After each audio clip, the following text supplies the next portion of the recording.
Howdy, everyone. It's me once again, the one and only Killer Rodan. So today I figured I would review another Kung Fu movie because I like talking about obscure titles. I like talking about stuff that's like low budget and obscure and all that. A blast from the past. So for this Kung Fu title, I thought I would talk about the one titled Drunken Tai Chi. So of course, as always, let's talk about the plot, shall we? So here we go. This movie centers around this spoiled young man. So he's kind of a brat, I guess you would say. So he's pretty much on a run from this ruthless, crazy killer, which of course means he has to pretty much. And yeah, there's this whole bit with this hoodlum, I guess you can call him.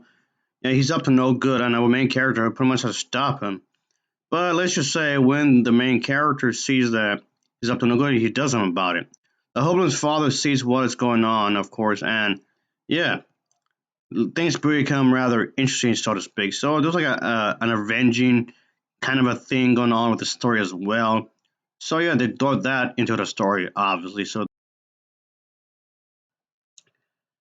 be dealt with, of course. So let's just say that our main character here hooks up with this individual and his wife, who are masters of Tai Chi. So of course, henceforth, he must learn how to fight and all that. So he must be aware of the fact that he must take matters and just fight. He has to take care of the bad people who are after him. I guess in this case, a bad person, of course.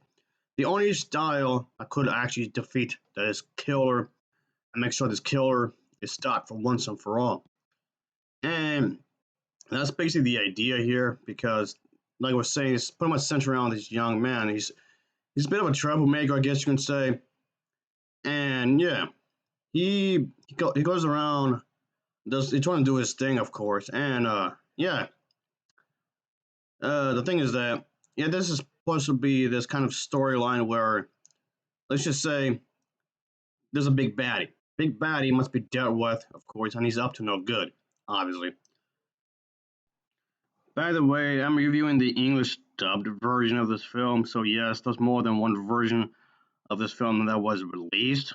So I just thought I'd just let you know. And of course, the dub in here isn't particularly great by any means, but it's durable, I guess.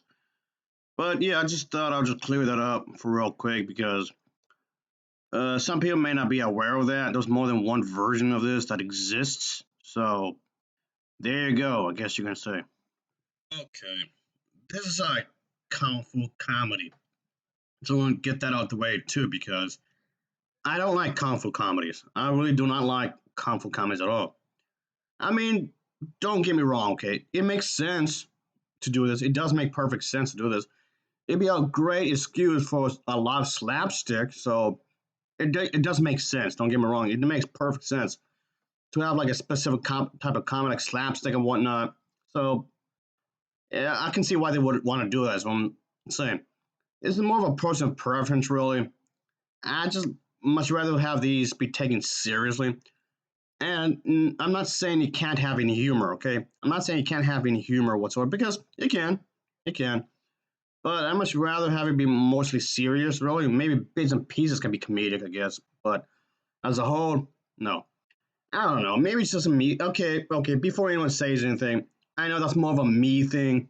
All right, that's more of a me thing, really. But still, um, cup of Joe.